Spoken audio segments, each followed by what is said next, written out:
Hey guys, and welcome back to another episode of Going In Blind. So we have another Ardynn update for Final Fantasy 15, and the truth is two things had to happen for this deck to be completed.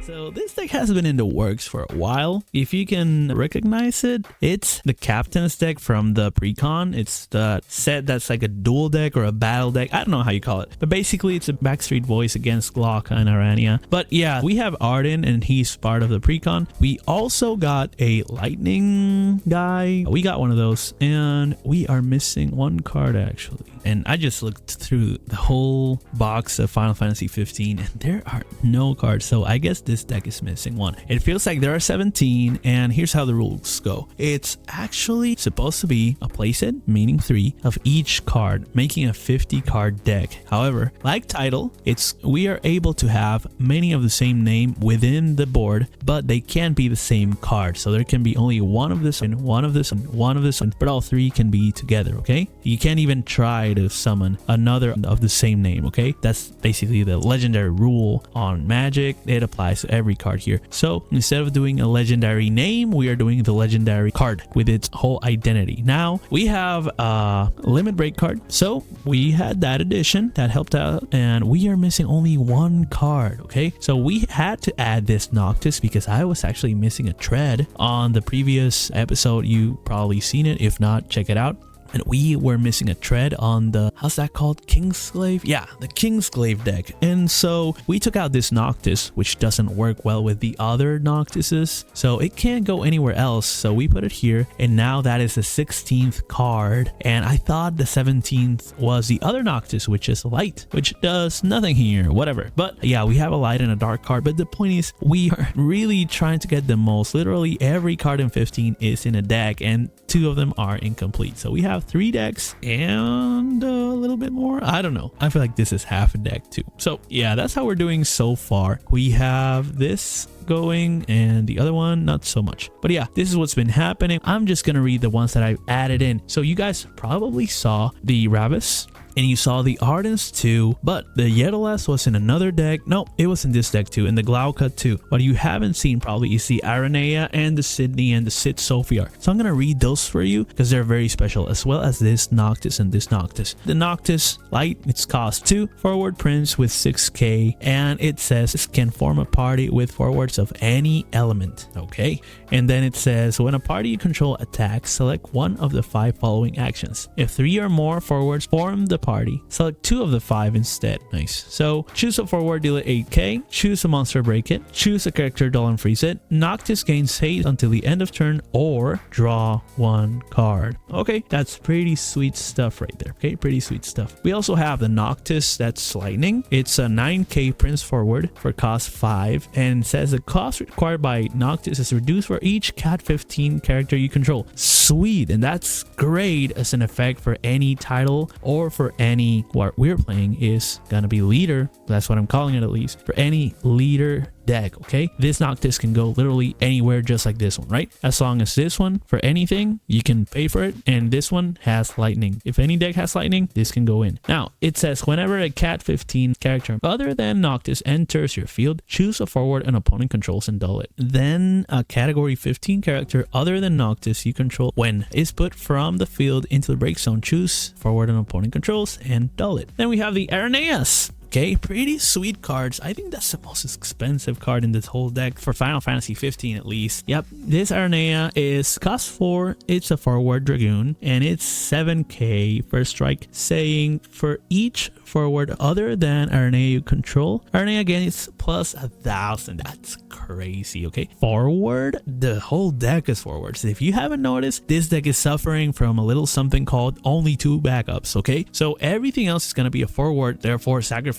itself to be on the field. Therefore we want forwards and we're gonna get them. Let's see the other effect though. It has a damage 3 and it says when Aranea enters the field, choose one lightning forward of cost 2 or less in your break zone, play it onto the field. So graveyard recursion is revival, even not even recursion to the hand, and play it onto the field. And then we got another one, damage what? Damage 6. Holy shit. So she revives and gives haste to something if you're about to lose. That's crazy. That's legit right there. Okay, we have another Ardynn though. Anime version. Looks pretty cool. Pretty rad. It's cost 6. 9k Dragoon forward with haste and first strike and EX burst. I mean, do you need any more keywords? Oh my god. Should have also been a standard unit. When Ardynn enters the field, choose one forward with cost 3 or less and opponent controls and break it. Removal and high attacker. Holy crap. Now damage 5, another effect. When Ardynn enters the field, choose one forward of cost 5 or less and opponent controls and break it. Yep, bop it. So we got a third Ardynn. It's cost 2 this time, so it's like 6, 4, 2. She's shrinking, but is she getting worse or is she getting better? Holy shit. Ardynn cost 2 is a 3k Dragoon forward with EX burst as well. Let's freaking go. So EX burst, when Ardynn enters the field, reveal the top card of your deck. What? If it's a lightning card? Of course it is. Add it to your hand. So it's basically like a draw. It's like, wow, crazy. And damage 3, Dragoon forward C control gain plus 2000. What? There's only 3, but they're all Ardynns. That's crazy. Oh my god. Oh, I wish Ardynn was somewhere else because I really don't like that this deck is missing one card, so we can't use it for one card. That's unfortunate. Yeah. Anyways, we got Cindy and Sid Sophiar. Typical. Cindy's great, beautiful, and great card. And 4k engineer forward with haste, and she taps and can choose one forward and opponent controls and dull it. If you have received 4 points of damage or less, she deals 1 point of damage to you. Not such a good idea. I think this is going to be one of those that's more like a pitchable card, so that when you discard it, you pay for your other things. So look at this: 4, 6, 2, 2, 4, then 5, 5, and 3. The majority of the cards in Lightning are going to be cost 2. We got cost 2 on him too, and on her. So you can actually pitch a Cindy for a Cindy or 2 Cindys for something else, which then the Sid Sophiar is cost 2, and then you can play Sid Sophiar with a Cindy and then pitch another Cindy and tap Sid Sophiar for 3, which then you can pay the Glauca with. See? And then you can pitch a fire card and that Cindy for this. Cindy is more of a discard card for that CP effect that all of the Final Fantasy cards have. You can sacrifice them all. You can discard them from your hand for 2 CP of its color. So that's what that Cindy's gonna do. And last but not least, we have Sid Sophiar, which is gonna be an EX burst, damage 3 only. When Sid Sophiar enters the field, choose one character in your break zone, add it to your hand. So graveyard recursion. There we go. So it's a backup. It's an EX burst though. That's crazy. That's pretty cool. But hey, let me know what you guys think. It's 1 card away. Everything else has already been discussed. So this is just an update to an incomplete deck. It was actually half cards on other categories before we were being really tight on that rule of only Cat 15, right? But we've done so many other categories and it's worked out great, so I thought, why not give it a try? We just need one more set or two worth of support for 15, even though it's gonna get harder because 16 is about to get here. So I'm pretty sure it's only gonna be taking longer for support on each single game. I just hope Mobius and Exvius, they don't get any more support because those games don't matter that much. The apps in Final Fantasy, they're kind of dead. Honestly, Mobius, Theatrhythm's pretty cool, Pixelogica too, whatever, they're cute. They can keep making backups for every single game there, and that's what they're doing. They have, for example, Theatrhythm and 15. Okay, you can do that. You can get arts from Theatrhythm and from Pixelogica. Those chibi versions are very neat. But whenever you have like Mobius only card, it's like, where am I gonna put this on title? Where am I gonna put this on? Maybe it's a card for L6, L3, but you could just make a card, the same card for L6 or L3, and have a better title, have a better name, have a better category.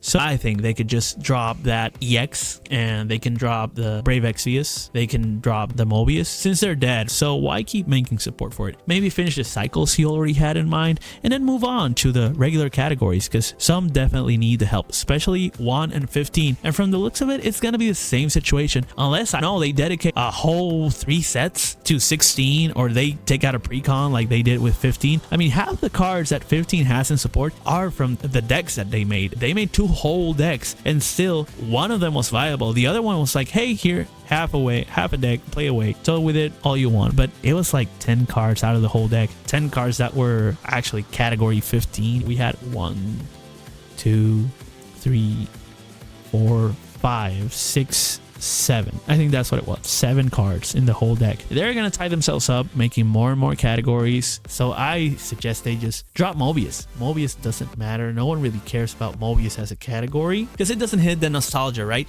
And 15 doesn't either. It's a new game. But the other titles, the other categories, they do fit nostalgia. So you can start printing Final Fantasy 1 cards and just make like Warrior, Monk, things like that. And same thing with Final Fantasy 15. Make another Sid Sophiar. Make it in blue. Make it in blue along with Sydney. And now you can have maybe a Luna Freya deck that's viable. I have like 30 cards that are Luna Freyas only, but we don't have those extra 20 to push that deck into being a thing. Same thing happens here. We're 1 card away, which we're used because we need a playset for it. But we're literally, what's this, 49 cards? Is it? No, it's 48 cards. So we're 2 cards away from actually having a viable Ardynn deck. And the other one's the same way. We have a Fire Earth one. It's 5 cards away. If we put these 2 in, it's 3 cards away, but it's farther. And same thing is happening to Luna Freya. We're 30. If we add these 2, then it's like 36 cards, but we're still half a deck away, almost a third of a deck. So we need that support, and that's what we're trying to get. I know they don't care about that because this is like an aftermath format that I made up on my own, but I think it's pretty fun. And I think lore wise, I think flavor wise, it's a win, and they don't lose anything from it. So I would definitely use more Yedolas. Yedolas has very few cards. I would use more of that guy that's a Chancellor. I know Core also has 1 card in Lightning. We could have a Core card in red. We could have an Ardynn that's actually blue. That could be cool. An Ardynn on blue. Ardynn was playing both sides on the war, so why not him being on Luna Freya's deck? It would make sense that you have a Noctis and an Ardynn over there.